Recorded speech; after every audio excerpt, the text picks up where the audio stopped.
Saludos cordiales, doctora Nelly Alvarado. En esta ocasión nosotros hemos realizado un video para hablar acerca de lo que serían los lineamientos técnicos para la atención en salud del prematuro con un peso menor de 2000 gramos al nacer. Nuestro grupo lo conforma Diana Farina Avelar Herrera, Alejandra Daniela Solís Marroquín, Natalia Estela Cader Medina, Diego Rodrigo Gros Salazar y mi persona Miguel Isaías Salinas Mazariego. Para entrar en contexto acerca de lo que sería este tema, es importante conocer la definición de lo que es un recién nacido prematuro. El recién nacido prematuro se define como aquel que nace antes de completar las 37 semanas de gestación. Es necesario también conocer que la prematurez constituye un problema sanitario de primer orden, ya que a pesar de todos los esfuerzos que se están realizando en el fortalecimiento de la atención del recién nacido al momento del parto, así como también antes del parto, la frecuencia de los nacimientos prematuros se va incrementando año con año. En cuanto a las estadísticas institucionales del Ministerio de Salud, se identifican las cifras de mortalidad infantil. Estas han venido en descenso en los últimos años. Sin embargo, la mortalidad neonatal sigue constituyendo alrededor de un 60% de todas las muertes ocurridas en lo que son los niños y niñas de hasta un año de vida. Esto genera una preocupación acerca del desarrollo posterior. Ha hecho indispensable fortalecer el enfoque organizado y el seguimiento para vigilar de manera cuidadosa y continua la calidad, para vigilar la vida del prematuro entre el personal de la salud, así como también la familia, para mejorar el entorno, logrando que los mejores resultados se vean reflejados, y también así la prevención de problemas de salud en estos niños y niñas ha mejorado. En cuanto a la atención ambulatoria del prematuro menor de 2000 gramos al nacer, la preocupación acerca de esto es necesaria, ya que cada prematuro que nace con un peso inferior de 2000 gramos al egresar del hospital debe llevar en sí una cartilla de seguimiento. Esta cartilla contiene lo que son los diferentes lugares con sus indicaciones según sea correspondiente, además las referencias para los lugares antes mencionados. Por ejemplo, el primero es el hospital de segundo nivel, en donde se realiza lo que serían los controles. Esto va a depender según sea el área geográfica del paciente y así de su madre.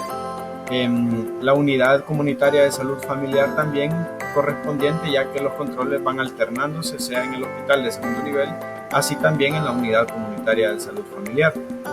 También se toma en cuenta lo que es un hospital de segundo o de tercer nivel para el tratamiento oftalmológico y su seguimiento. Así también se hace uso del centro de rehabilitación integral que corresponda, también el hospital en el que se realiza la ultrasonografía transfontanelar y el centro de audición y lenguaje para las emisiones fotoacústicas. En cuanto a la frecuencia de las consultas de control del hospital, estas se realizan durante el primer año, en la primera semana después de haber sido dado de alta. Estas consultas de control cada semana se hacen hasta lograr una ganancia de peso constante de gramos al día. En cuanto al mes posterior del alta, cada mes alternando un control del hospital y un control en la unidad comunitaria de salud familiar. Durante el segundo y tercer año se realiza cada 4 meses. En el cuarto y quinto año se realiza cada 6 meses. Es importante que debemos estar pendientes con el cumplimiento de las citas de las especialidades ya antes mencionadas. Ahora bien, en cuanto al prematuro, debe ser evaluado por el pediatra de mayor experiencia en lo que es la unidad comunitaria de salud familiar. Así también, si existe en las unidades comunitarias de salud familiar especializada, es importante que sea visto por el especialista. y este debe ser evaluado según sea los controles en los que estén establecidos, y es importante que se cumplan de la siguiente manera, teniendo en cuenta la edad corregida durante los primeros 3 años de edad. Los lineamientos del prematuro menor de 2.000 gramos al nacer nos establece lo que es un cuadro, podemos ver en pantalla. Este cuadro habla acerca de los seguimientos, de cómo se realizan en la unidad comunitaria de salud familiar, por lo que es un cuadro comparativo de la edad gestacional corregida y el seguimiento que se le realiza al prematuro, teniendo el grupo de edad y teniendo cuándo se realizan y cómo las consultas o el control de estos. Por ejemplo, tenemos un menor de 28 días, este se realiza un seguimiento semanal y este va alternando de consulta de médico y en la comunidad por promotor y enfermera cuando es el caso. La valoración a los 14 días por el pediatra también es importante en este rango de edad. También tenemos un menor de 3 meses que se le realiza un control mensual y una visita domiciliar, así como también se le realizan los mismos controles al paciente de 3 a 6 meses, de 6 a 12 meses, y cuando ya entra en una edad de lo que sería la transición de 1 a 2 años, se le realiza al menos un control trimestral y una visita domiciliar. Y en el preescolar de 2 a 5 años se le realiza un control trimestral y una visita domiciliar semestral. Ahora bien, tenemos aquí un ejemplo del cálculo de edad corregida en un paciente de 32 semanas de edad gestacional. Para eso necesitamos sacar el ajuste de prematurez que se realiza restando 40 menos la edad gestacional del paciente. Ahora bien, teniendo en cuenta eso, vamos a restar 40 menos 32, va a dar como resultado 8 semanas, que son 8 semanas para el término, es decir, estas 8 semanas se convierten en 2 meses. Ahora, teniendo en cuenta que la edad gestacional del recién nacido es de 32 y teniendo en cuenta que el ajuste de prematurez son 2 meses, el paciente llega a la consulta con una edad de 4 meses y 2 semanas al momento de esta. Entonces, se le realiza lo que es la resta de 2 meses que le faltaban para llegar a término. Entonces, 4 y medio meses menos 2 meses que le faltaban para llegar a término, es decir, la edad corregida de este paciente es de 2 meses y medio o de 2 meses y 2 semanas, con el fin de realizar esta edad para poder evaluar el desarrollo del recién nacido y también poder determinar lo que es el peso, la talla, el perímetro cefálico en la curva de los prematuros. Vamos a hablar acerca del esquema de vacunación. La BCG debe ser aplicada a niños o niñas mayores de 2.500 gramos independientemente de su edad, siempre y cuando sea menor de 1 año. La vacuna de hepatitis B, en casos de hijos de madres con antígenos de superficie positivos para hepatitis, el recién nacido debe recibir la primera dosis de vacuna al nacer e inmunoglobulina de hepatitis B en las primeras 12-24 horas. En el caso de los recién nacidos prematuros con exposición perinatal al VIH, no se les va a administrar vacuna de polio oral y la BCG se aplica al nacer según recomendación de la OMS. Si la carga viral es mayor de 15.000 copias por ml, los sintomáticos no se vacunan. Siguiente diapo. Luego tenemos otros riesgos a vigilar en el prematuro durante su control. Siguiente. La desnutrición e hipocrecimiento. Vamos a definir pues la prematuridad como una interrupción de la nutrición placentaria en un momento en que los sistemas de alimentación postnatales aún no están maduros. Entre los extremadamente prematuros de menos de 28 semanas de gestación con peso menor de 1.000 gramos al nacimiento, la carencia casi absoluta de depósitos de nutrientes y energía, las dificultades para iniciar la alimentación enteral, la inmadurez renal y hepática que limitan la alimentación parenteral en los primeros días y la frecuente asociación de patología pulmonar e infecciosa hacen que la desnutrición sea casi obligada en las primeras semanas. Y además de esto, como pueden ver en la diapositiva, hay un cuadro sobre los grupos de riesgo nutricional y sus diversos marcadores, como los menores de 1.000 gramos de peso al nacimiento, o los niños y niñas prematuros con peso menos de 10 al alta, o que tengan alguna enteropatía o problemas de intolerancia alimentaria.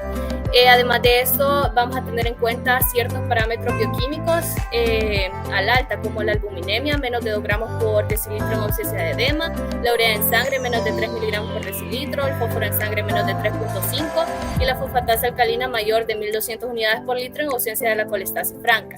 Siguiente diapo. Siguiendo con la osteopenia del prematuro, existen muy bajos depósitos de calcio y fósforo en el sistema esquelético del prematuro.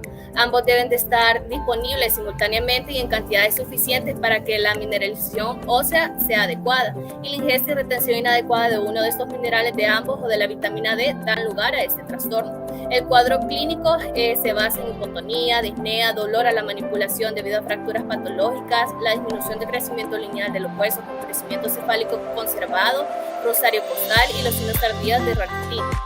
Y el diagnóstico radiológico ante la sospecha de la osteopenia, vamos a indicar un estudio radiológico, valga la redundancia, de cráneo, tórax y huesos largos, en donde puede encontrarse osteoporosis, ya sea en el cráneo, la columna, la escápula y costillas, o también fracturas patológicas como el el fémur y costillas, que pueden producir pérdidas de hasta un 40% de lo que sería la mineralización ósea sin cambio radiográfico.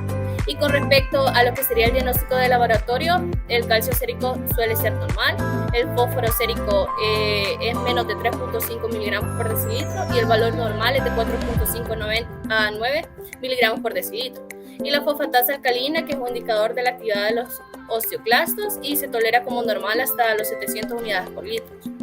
En el caso de la prevención, hay 3 maneras para obtenerla, que sería la leche materna más suplemento de calcio y fósforo en dosis de 200 a 250 miligramos por kilogramo día, de calcio elemental y de 100 a 125. Y también los fortificadores de leches maternas como los polvos comerciales, las soluciones líquidas. Y también las fórmulas para prematuros, como las fórmulas lácteas que tienen cantidades de calcio y fósforo adecuadas en relación de 2 a 1. En cualquiera de las alimentaciones mencionadas vamos a suplementar vitamina D desde los 15 días y hasta el año de edad profilaxis con 400 unidades por día bioral, siempre y cuando el prematuro lo permita. Siguiente diapo. Luego tenemos la anemia del prematuro. Se conceptualiza como la reducción de la masa de eritrocitos o el valor de la hemoglobina o del hematócrito por debajo de 2 desviaciones estándar en función de la edad gestacional cronológica y el lugar donde se extrae la muestra. O de forma práctica podemos decir un hematócrito central menos de 45% y la hemoglobina por debajo de 14 gramos por decilitro. Los valores de los eritrocitos en el periodo neonatal son más variables que en cualquier otro momento de la vida. Por tanto, el diagnóstico de la anemia va a ser en términos de valores normales apropiados para la edad gestacional y postnatal. Con respecto al manejo, vamos a iniciar el hierro de 4 a 6 semanas después de la última transfusión, el estudio de anemia, y si no hay anemia se da un tratamiento profiláctico con hierro a dosis de 2 a 4 miligramos por kilogramos por día de hierro elemental, y si hay anemia se da tratamiento con hierro a dosis de 4 a 6. Durante 6 a 12 meses. La detección es clínica, se detecta la anemia si el prematuro presenta signos clínicos como palidez, taquicardia, soplo, el aumento de los requerimientos de oxígeno, una falla de medros. Se deberá confirmar también con un hemograma completo y también con un frotis de sangre periférica. Siguiente diapo. Luego tenemos la patología respiratoria aguda. Los prematuros constituyen un grupo de riesgo de reingreso a los hospitales por infecciones respiratorias agudas, como la bronquiolitis y la neumonía, sobre todo en los primeros 6 meses de vida y principalmente en aquellos con patologías pulmonares de base. Entre los factores predisponentes tenemos la displasia broncopulmonar, el fallo en el medro, inadecuada respuesta inmunológica, también el hacinamiento, factores ambientales y la exposición al tabaco. Y además podemos incluir las enfermedades neuromusculares y las cardíacas. Y la prevención se basa en evitar estos factores predisponentes, como evitar el hacinamiento, el humo del tabaco o también el contacto con personas adultas o niños con enfermedades respiratorias. Y de igual modo que tengan las vacunas según la edad cronológica. La detección, siguiente diapo, por favor. Con respecto a la detección, si el prematuro en su control presenta un cuadro clínico sugestivo de patología respiratoria, debe buscarse un aumento de la frecuencia respiratoria, aleteo nasal, tirajes intercostales, piel pálida o cianosis, el estridor, roncus o los estertores. Siguiente diapo. Luego tenemos la patología respiratoria crónica, que abarca la enfermedad pulmonar crónica. La vamos a definir como un daño pulmonar crónico secundario del soporte ventilatorio de al menos 3 días de duración con oxigenoterapia o barotrauma, así como infecciones respiratorias que inducen a mecanismos de inflamación pulmonar con destrucción y fibrosis, y se caracteriza por dependencia de oxígeno por un periodo mayor a 28 días. La enfermedad tiene 5 estadios clínicos fisiopatológicamente, como el estadio 1, que es taquipnea, el 2, obstrucción de la vía aérea, 3, edema pulmonar intersticial, y el 4, hipoxia y desaturación de hemoglobina. Los hallazgos clínicos que vamos a encontrar es una frecuencia respiratoria durante el sueño mayor de 45 por minuto. Y con respecto a los cuidados pediátricos, vamos a verificar la forma en que la madre cuenta la frecuencia respiratoria, la inmunización según esquemas, como la vacunación contra influenza cada año o la vacuna contra neumococo, y los líquidos de 120 a 150 cc por kilogramo día. Los signos de alarma que tenemos que tener en cuenta es el aumento del 20% de la frecuencia respiratoria durante el sueño, el aleteo, sibilancias y retracciones, también como la disminución del apetito inadecuada, la ganancia de peso, exposición a infecciones respiratorias. Siguiente diapo. Y luego tenemos un ejemplo acerca del ajuste de prematurez y edad corregida. Tenemos un prematuro de 36 semanas, quien llega a consultar de 2 meses, que serían 8 semanas de edad cronológica. Las 40 semanas menos las 36 semanas, que es igual a las 4 semanas, que eso es un mes, y a los 2 meses se le resta un mes y eso nos da un mes de edad corregida. Vaya, continuando con los riesgos a evaluar en los pacientes prematuros están las secuelas cardíacas, que en la más frecuente va a ser la persistencia del ductus arterioso, y el prematuro también va a tener gran probabilidad de presentar otros tipos de cardiopatías, por lo que en los controles el médico deberá tomar en cuenta que primero, si el paciente tiene un diagnóstico previo de cardiopatía, entonces el médico debe asegurarse de que este paciente esté cumpliendo con sus medicamentos, con las recomendaciones y también con los controles que se le han indicado por el cardiólogo en el tercer nivel. Además de esto, si el médico durante el examen físico ausculta un soplo, entonces debe referir al paciente al tercer nivel con el cardiólogo pediatra. También en los medicamentos que están siendo utilizados ya para un problema cardíaco solo pueden ser suspendidos por el médico especialista en el tercer nivel de atención. Y si en el examen clínico se evidencia una descompensación cardíaca, entonces se debe ingresar o referir a ingreso para brindarle un tratamiento adecuado. Luego tenemos la discapacidad motora. Durante la discapacidad motora se va a definir como un trastorno del movimiento y de la postura debido a un defecto o lesión del cerebro inmaduro. La lesión cerebral no es progresiva y causa un deterioro variable de la coordinación de la acción muscular, con la resultante incapacidad del niño para mantener posturas normales y realizar movimientos normales. Esto va a ocurrir durante el periodo madurativo del sistema nervioso central, y el niño puede adquirir esta discapacidad ya sea cuando se está formando en el vientre, al momento de nacer o después de esto. Cuando esto ocurre en el cerebro, pueden aparecer trastornos motores, también pueden aparecer trastornos psíquicos conductuales, auditivos, ópticos o también del lenguaje, pudiendo llegar a constituirse un grupo de síndromes que pueden originar un retardo en el desarrollo psicomotor, como por ejemplo la parálisis cerebral. Entre los factores de riesgo de tener una discapacidad motora está el prematuro menor de 1.250 gramos, también los prematuros con hemorragia intracraneana que se extiende al parénquima o que se acompaña de dilatación ventricular. También infantes con displasia broncopulmonar y los infantes con factores sociales que contribuyen a su desarrollo subóptimo. Para la detección de la discapacidad motora, cuando un niño prematuro nace con ese tipo de discapacidades, la sedestación sin apoyo, se dice que en el 50% de los menores de 1.500 gramos han adquirido una sedestación sin apoyo a los 7 meses de edad corregida, y el 90% lo adquiere a los 9 meses de edad corregida. Y en el caso de la marcha autónoma, el 50% lo han adquirido hasta los 12 meses de edad corregida y el 90% a los 16 meses de edad corregida.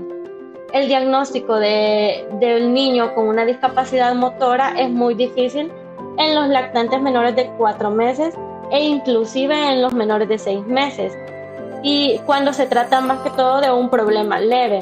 Los signos consisten principalmente en retardo del desarrollo motor y persistencia de reacciones primitivas. En los casos más leves, a veces el diagnóstico se hace hasta los 18 meses, cuando el niño ya debería caminar. Las siguientes serían las variaciones neurológicas. Todo prematuro que para valorar su alta hospitalaria se debe tomar en cuenta un seguimiento ultrasonográfico cerebral y se debe realizar de la siguiente manera: a todo prematuro menor de 1.500 gramos y hasta aquellos que sean de 2.000 gramos, que durante su periodo neonatal temprano estuvieron en estado crítico. Entonces se les debe realizar un estudio ultrasonográfico en los primeros 7 días de edad. Si el resultado es normal, entonces se va a repetir hasta el mes de vida para poder diagnosticar hemorragias o leucomalacia. También se debe verificar los resultados de las ultrasonografías previas y asegurar que el cumplimiento de la indicación dada por el ultrasonografista. También, si el niño tiene ultrasonografías normales, entonces estas se van a estar repitiendo cada 3 meses hasta el año de edad. Es decir, se realizaría hasta de los 3, 6, 9 y 12 meses de edad corregida. Y si el ultrasonografista da de alta al paciente, pero aún así hay signos clínicos que nos indican alteraciones neurológicas, entonces se debe realizar ultrasonografía transfontanelar, TAC cerebral o resonancia magnética de acuerdo a la evaluación por el especialista. También se debe tomar en cuenta que hay ciertas variaciones neurológicas, tanto normales como anormales. En el caso de las variaciones neurológicas normales está la hipertonía transitoria, la cual se refiere al aumento del tono extensor de forma transitoria, el cual se caracteriza porque este aparece a los 3 meses de edad corregida y este va a progresar de forma cefalocaudal, empezando por la retracción escapular y posteriormente va a afectar a los miembros inferiores. Además, no produce retracciones, no presenta asimetrías, ni va a retrasar la adquisición de la sedestación y de la marcha. Y este va a desaparecer antes de los 18 meses de la edad corregida sin dejar repercusiones en el niño. La otra variación normal es el retraso motor simple. Este se define por cuando el prematuro no ha alcanzado todas las habilidades motoras esperadas para su edad cronológica corregida y el examen neurológico no se encuentran hallazgos anormales. Luego tenemos las variaciones anormales. La primera de ellas es la parálisis cerebral, la cual se define como una alteración del movimiento y la postura que resulta por un daño no progresivo y es permanente en el encéfalo inmaduro. Y el otro son las alteraciones del desarrollo psicomotor. Y se estima que del 5 al 15% de los prematuros con un peso menor de 1.500 y de 10 al 40% de los prematuros con peso inferior a 750 gramos y más del 50% de los menores de 26 semanas de edad gestacional pueden presentar discapacidades graves tales como el retraso psicomotor importante, también parálisis cerebral y trastornos de la función cortical superior, como por ejemplo alteraciones de lenguaje, percepción visual, déficit de atención y trastornos del aprendizaje. Es importante también evaluar e indagar acerca de los antecedentes de complicaciones durante la estancia en la unidad de cuidados intensivos neonatal, como por ejemplo asfixia o sepsis, como por ejemplo la meningitis, también EPOC o también hemorragias intracraneales que hayan comprometido la sustancia blanca. Luego tenemos las alteraciones neurosensoriales. primero están los problemas visuales, que para los problemas visuales hay dos factores que aumentan muy significativamente la probabilidad de la pérdida de agudeza visual permanente, el cual el primero es la retinopatía de prematuridad grado 3 o mayor. Para la retinopatía de la prematuridad existen factores de riesgo como lo es el bajo peso al nacer, ventilación mecánica asistida por más de una semana, transfusiones sanguíneas, patologías sobreagregadas a la prematurez y otros posibles causantes como pueden ser la sepsis, enfermedad pulmonar crónica, infecciones sistémicas a hongos y también pobre ganancia ponderal temprana. Y el otro sería el antecedente de lesión parenquimatosa cerebral y desarrollo visual, que en hay otras complicaciones frecuentes que también ameritan un seguimiento regular por el oftalmólogo, que son, por ejemplo, la miopía, el estrabismo, la ambliopía, glaucoma o también el desprendimiento tardío de la retina. Ahora, los problemas de acusia.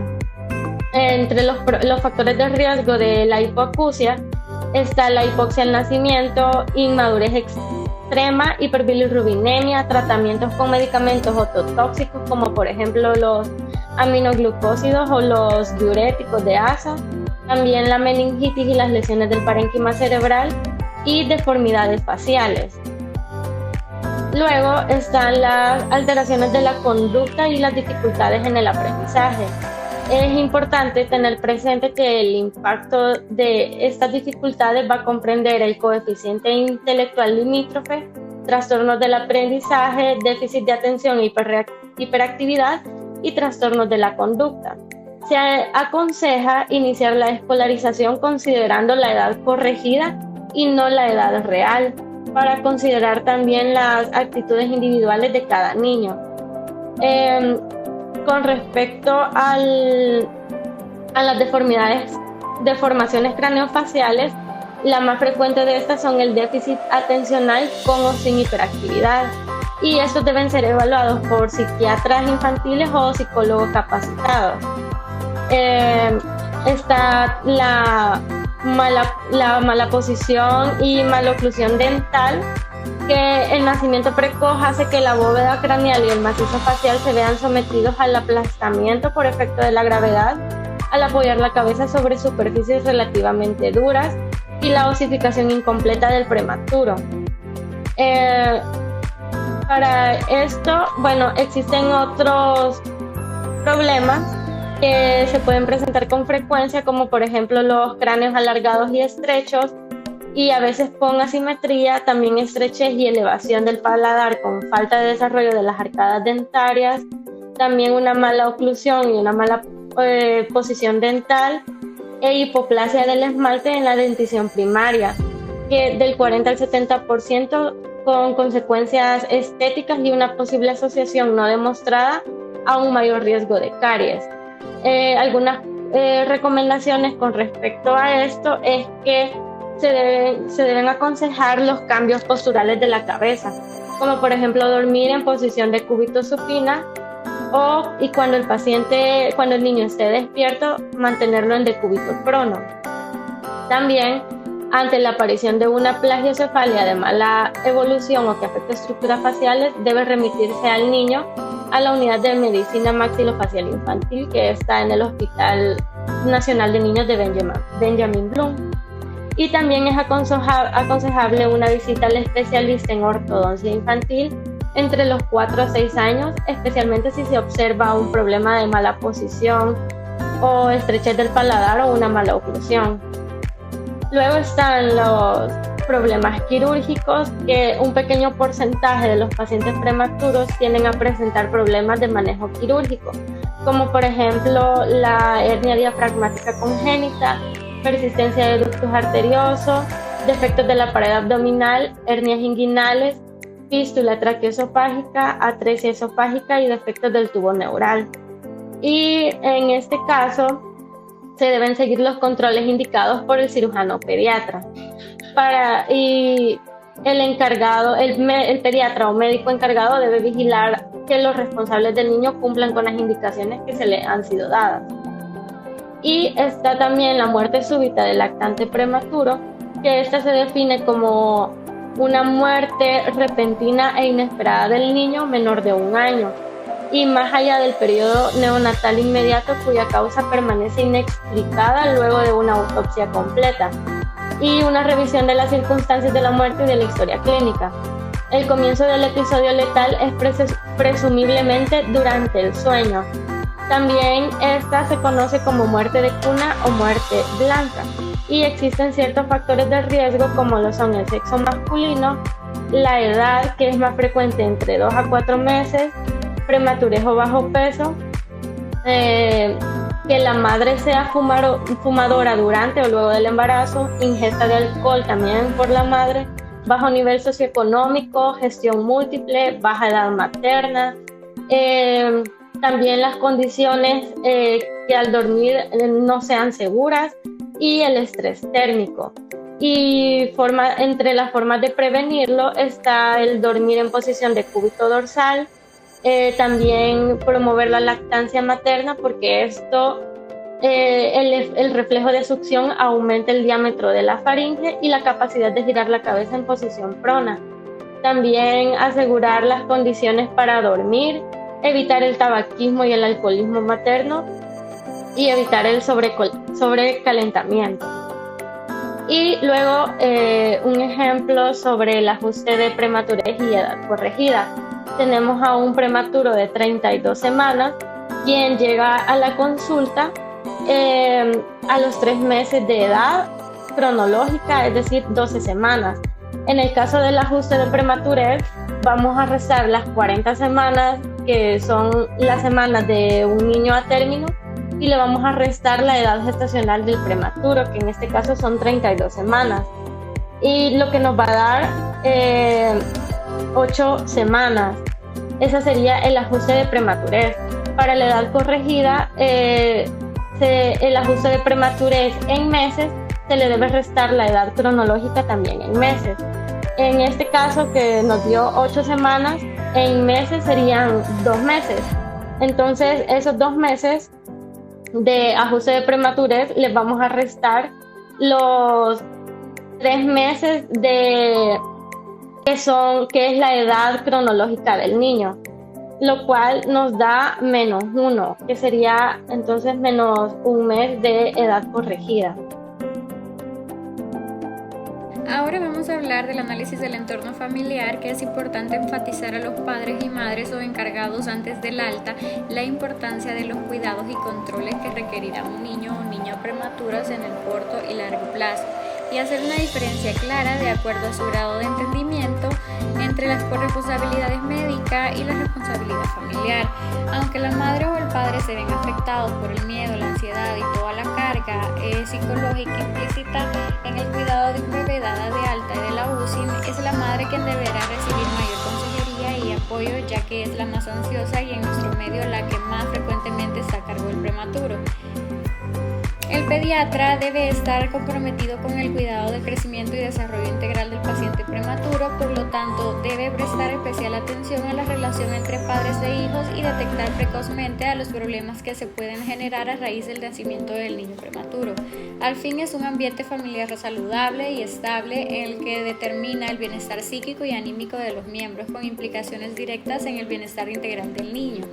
El médico a cargo del seguimiento del prematuro debe tener presente que la familia de ese niño enfrenta situaciones especiales, por ejemplo la vida en pareja, la madre o el padre pueden caminar hacia una separación, frustración por la ausencia del bebé ideal, miedo y ansiedad por sus enfermedades actuales, la alimentación, la sobrevida y pronóstico a largo plazo, el no comprender términos médicos, la culpabilidad, que se sienten responsables o buscan responsables culpando a otros miembros de la familia cercana o inmediata, tristeza y depresión, cansancio, carga financiera, así como los hermanos también suelen sentirse abandonados por la dedicación de los padres al prematuro al principio, porque pasan muchas horas en el hospital y llegan a la casa tristes y cansados. Además, los hermanos pueden presentar agresividad, dejar de controlar esfínteres, manifestar quejas variadas como dolores, vómitos, inapetencia, hambre constante, dificultades en el sueño o terror nocturno, enuresis y bajar su rendimiento escolar. Por los cuidados necesarios del bebé casi no prestan atención y su casi inevitable sobreprotección que tienen con el prematuro, de forma que suele ser habitual que los hermanos manifiesten todas estas manifestaciones a lo largo del tiempo. Recomendaciones que el médico o el responsable del seguimiento y control podrían dar a los padres serían las siguientes: hablar siempre con la verdad si los otros hijos están muy pequeños, explicar la situación real, compartirles las buenas y malas noticias en cuanto a la evolución del niño, ser sinceros sobre su estado de ánimo, tristeza, preocupación, entre otros, y explicarle a los hermanos cómo se sienten y por qué. Muchos padres no han sido educados en familias estables, nunca aprendieron el arte de la comunicación y el respeto y por lo tanto no saben cómo cuidar la estabilidad de su propia familia. Dedicar un momento de forma especial a su pareja y a cada otro hijo, buscar la independencia del niño prematuro a lo largo de su desarrollo, y el médico no debe reforzar la sobreprotección al niño, enfatizando o exagerando sus riesgos de infecciones u otro. Y la planificación familiar, que es preciso que en la consulta de seguimiento se tenga el cuidado de asesorar a los padres del prematuro sobre métodos de planificación, en este caso familiar. Estrategia canguro. Generalidades de la estrategia canguro. Esta es una alternativa en el cuidado del prematuro estable que favorece su termorregulación, su crecimiento adecuado con una lactancia materna exclusiva y el vínculo afectivo padres-neonato, permitiendo además la integración temprana del prematuro a su hogar, disminuyendo así los días de estancia hospitalaria y sus consiguientes riesgos. La estrategia canguro debe iniciarse lo más temprano posible dentro del hospital, con la adaptación a la posición y la nutrición canguro inmediatamente después de que el neonato se ha estabilizado. Actualmente se habla de que la estrategia canguro, cuando se refiere a la posición canguro, es decir, contacto piel a piel, amarrado al pecho de la madre 24 horas al día en posición vertical. La estrategia se complementa con la denominada nutrición canguro, lactancia materna exclusiva, si es posible, y la salida temprana del hospital a casa, en vez de cuidados mínimos en el hospital, en posición canguro permanentemente y con frecuente y estricto seguimiento en el centro de atención canguro, de ser posible a un inicio todos los días. Además, la estrategia se ha implementado en muchos países y se han realizado múltiples estudios e investigaciones alrededor de ella para probar su eficacia y seguridad. ¿Cuándo comenzar la estrategia canguro? Comienzo de la estrategia canguro debe demorarse hasta que el estado clínico de la prematura o el prematuro sea estable. El momento exacto en el que procede a iniciar la estrategia canguro con los prematuros debe juzgarse según los criterios para integrarse al programa. Entre estos criterios están los criterios relacionados a la madre, que son el deseo y motivación de participar en la estrategia canguro, la disciplina y compromiso y disponibilidad, la capacidad mental y física para el cuidado del bebé con la estrategia canguro, contar con el apoyo de otro miembro de la familia para participar de la estrategia canguro, y los criterios relacionados al bebé, que son prematuro con peso mayor o igual a 1.200 gramos y menor de 2.000 gramos y que esté hemodinámicamente estable. Es preciso que el estado del bebé sea estable, debe respirar espontáneamente y haber iniciado vía oral. Sin embargo, la capacidad de alimentarse, succión, deglución coordinada no constituye un requisito fundamental. Y en todo prematuro ingresado, tan pronto comience su recuperación, se procederá a conversar con la madre la conveniencia de la estrategia canguro. El proceso de citas para la estrategia canguro, en el momento que el médico tratante y el equipo de la estrategia canguro identifiquen al prematuro que cumple los criterios para iniciar el método, se programará una segunda cita para la inducción de la estrategia canguro.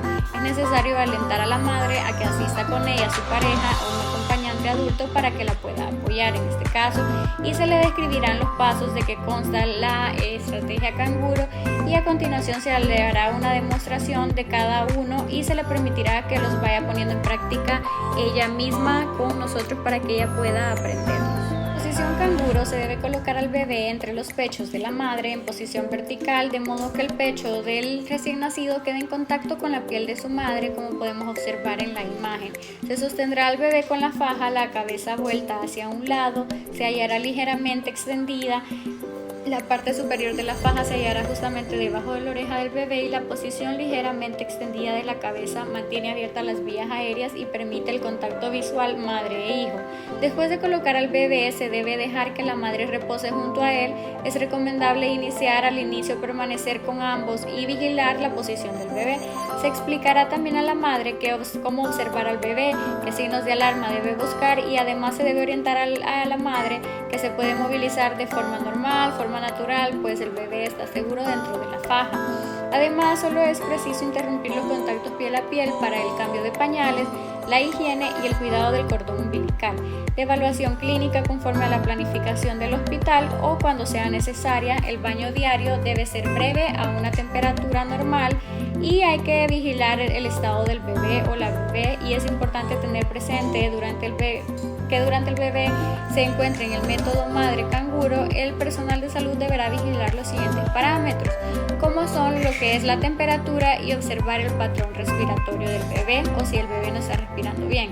Además, identificar los signos de peligro cuando el bebé se haya recuperado de las complicaciones iniciales, que es muy importante tenerlos en cuenta. Acá presentamos el ajuste de prematurez y edad corregida. Acá tenemos un prematuro que nació a las 28 semanas, quien llega a consulta de 4 meses, que son 16 semanas de edad cronológica. A las 40 semanas se les restan 28 semanas, lo que nos está dando un ajuste de prematurez de 12 semanas. Las 12 semanas las pasamos a mes, que serían 3 meses. A los 4 meses que nos llevó a consulta les restamos los 3 meses de diferencia y nos queda una edad corregida de 1 mes de edad corregida.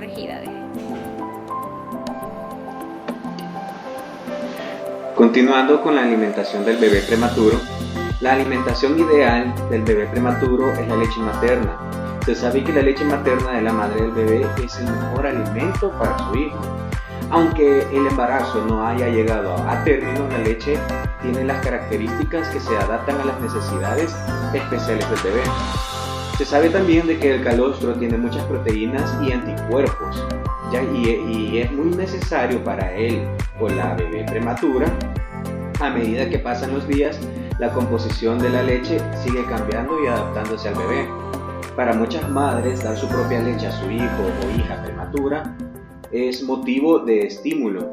Sienten que no todo está en manos de los médicos, ya que ellas también pueden hacer algo verdaderamente especial para su bebé. Entonces, dar precozmente al bebé prematuro la leche materna tiene muchas ventajas que están estudiadas, como lo es que contribuye a la maduración del aparato digestivo, también le ayuda a eliminar la bilirrubina. Se sabe también de que le aporta importantes cantidades de anticuerpos y también puede evitar que se desarrolle una grave enfermedad llamada enterocolitis necrosante. Además, tiene otras ventajas a largo plazo, como mejora la agudeza visual, el funcionamiento cerebral y el desarrollo de la inteligencia. También lo que es conservar el tema de la lactancia materna ayuda a tranquilizar a la madre, ya que esto le asegura que podrá amamantar a su bebé aunque sea muy pequeño y que producirá mucha leche en cantidad suficiente. También explicarle que la leche que produce es el mejor alimento para el bebé, aunque sea prematuro. Esto tenemos que dárselo bien en claro. La alimentación con el seno materno es incluso más importante para un prematuro que para un bebé desarrollado, ya que en un principio el bebé prematuro no se alimenta con la misma facilidad que uno de término, y es probable que el bebé prematuro se canse con facilidad, succione débilmente, también que succione el pecho durante periodos breves antes de descansar, que se quede dormido mientras succiona. Otras de las probables cosas que le pueden pasar es que necesite pausas más largas después de succionar y más tiempo para cada succión. No siempre es que se despierte para mamar. Entonces hay que explicarle a la madre que la lactancia materna era un resultado más fácil a medida que él o la bebé va a ir creciendo. Esto va a ir mejorando, es de explicarle a la mamá. también es de ayudarle a colocar y a sujetar a la bebé en la posición canguro, como lo explicaba mi compañera anteriormente. Con respecto también hay formas de alimentación, como es la lactancia materna. Y con respecto a ayudar a la madre a colocar a su bebé, tenemos que tener en cuenta y aconsejarle que mostrar a la madre es una de las cosas muy importantes, como es mostrarle en la posición y agarre correctos para la lactancia materna, como lo decía anteriormente. También hay que mostrarle a la madre cómo sostener a su bebé, valga la redundancia, o también cómo debe ayudar al bebé a que se prenda de su pecho. También hay que enseñarle a la madre los signos que indican un agarre correcto del bebé al pecho, que podría ser que la barbilla del bebé debe de tocar su pecho, que la boca del bebé debe de estar bien abierta, que primeramente el labio inferior del bebé esté hacia afuera y hacia abajo. También de que se vea más la areola arriba del labio superior que del inferior, y que cada succión debe ser lenta y profunda con pausas ocasionales. Siguiente diapositiva, por favor. Con respecto a los métodos de alimentación alternativo, podríamos decir de que extraer la leche materna y meterla directamente en la boca del bebé es de que, como tenemos aquí representando una diapositiva, de que la leche materna puede extraerse y verterse directamente de la boca del bebé. Si bien es preciso que la madre puede familiarizarse primero con el procedimiento de extracción manual, más adelante se debe asegurar que es importante recordar que antes de la extracción de la leche materna, la madre debe lavarse muy bien las manos, también con agua y con jabón. Como lo decíamos, ¿verdad? Que más adelante se debe de asegurar que la cantidad sea adecuada en tanto el bebé esté ganando peso. Porque con este tipo de métodos de alimentación también tenemos otros, como es la alimentación mediante jeringa o goteo, la alimentación con biberón, la alimentación con sonda. Con respecto a la cantidad y frecuencia que yo les decía anteriormente, la frecuencia de las tomas dependerá también de la cantidad de leche que el bebé tolere por cada una de ellas y de la cantidad diaria que sea necesaria, a modo que la orientación hacia la cantidad de leche que se le tiene que administrar a este tipo de bebé prematuro debería ir incrementándose tal como se indica en el lineamiento, ¿verdad? Como sería que hasta el 5.º día se irá, porque empezamos desde el 0 hasta el 6.º día, y que hasta el 5.º día se irá incrementando lentamente la cantidad total y la cantidad por toma, con el fin de acostumbrar al recién nacido a la alimentación enteral. Luego de ese 5.º día, nos decía el lineamiento que se incrementará constantemente dicha cantidad hasta alcanzar la cantidad necesaria para la edad del bebé. En torno al día 14, el bebé debería estar ingiriendo alrededor de 150 mililitros kilogramo día, lo que equivale a la cantidad necesaria para garantizar un crecimiento constante, ¿verdad? Siguiente diapo, por favor. Teniendo en cuenta lo anterior, nos explicaba el lineamiento de que son 20 a 30 gramos día de ganancia de peso. Cada onza de leche materna es igual a 20 calorías y 1 ml equivale a 0.67 calorías. La alimentación del niño y niña prematuro debe de ser aportada también de acuerdo con los siguientes requerimientos, ¿verdad? Con respecto a las calorías que un bebé prematuro sano necesita, son de 120 a 140 kilocalorías kilogramos día.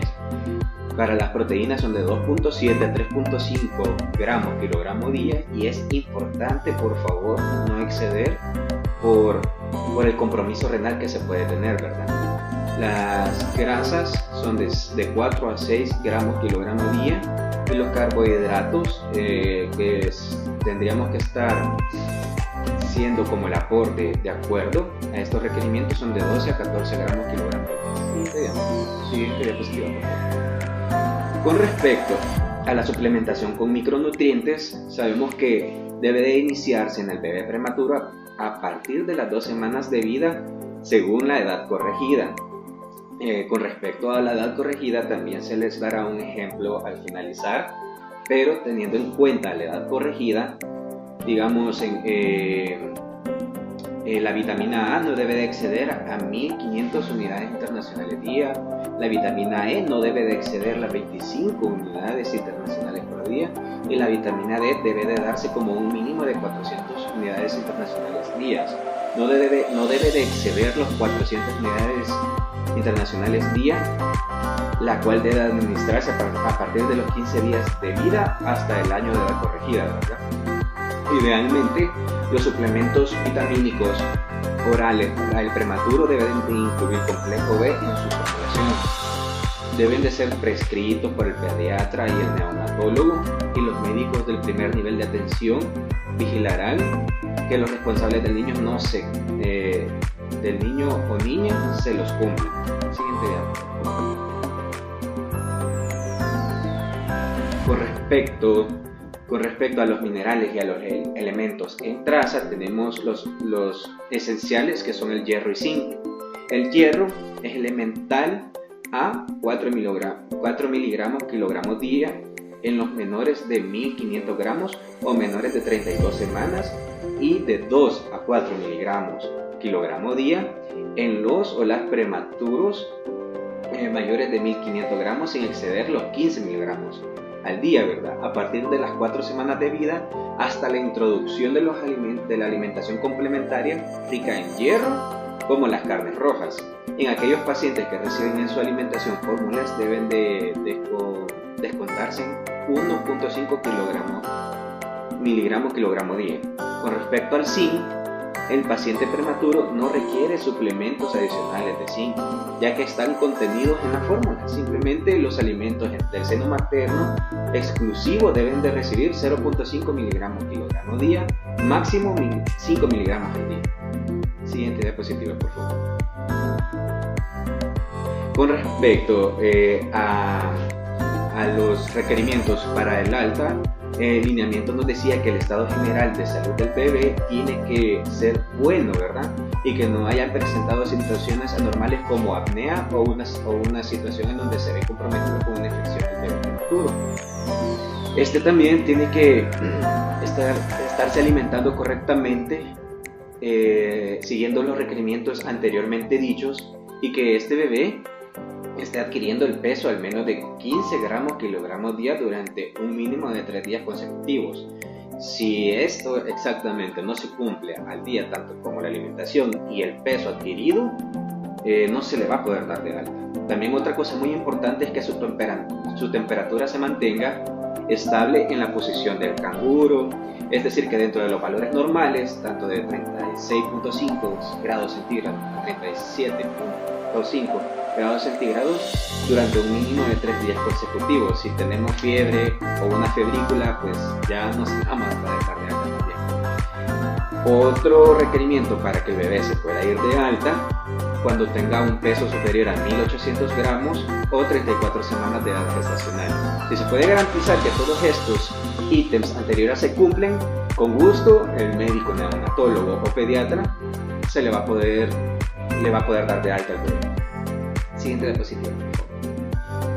A continuación tenemos el ajuste de prematurez y edad corregida para un bebé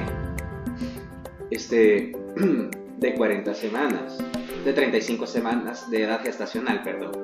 Como decíamos, el prematuro de 35 semanas, quien llega a consultar a las 3 semanas de edad cronológica, el ajuste de prematurez lo vamos a hacer con 40 semanas y le vamos a restar la edad gestacional, lo cual nos va a dar 5 semanas. Luego, para la edad corregida, tenemos el ajuste de prematurez que nos va a dar 1.25, que son a lo que refieren las 5 semanas, menos la edad cronológica, que son 0.75 meses. Y esto nos va a dar una edad corregida de 0.5 meses a las 2 semanas. Y esto sería todo. Siguiente diapositiva, por favor. Esto sería todo de parte de nuestro grupo. Muchas gracias por su atención y espero que tengan un feliz día.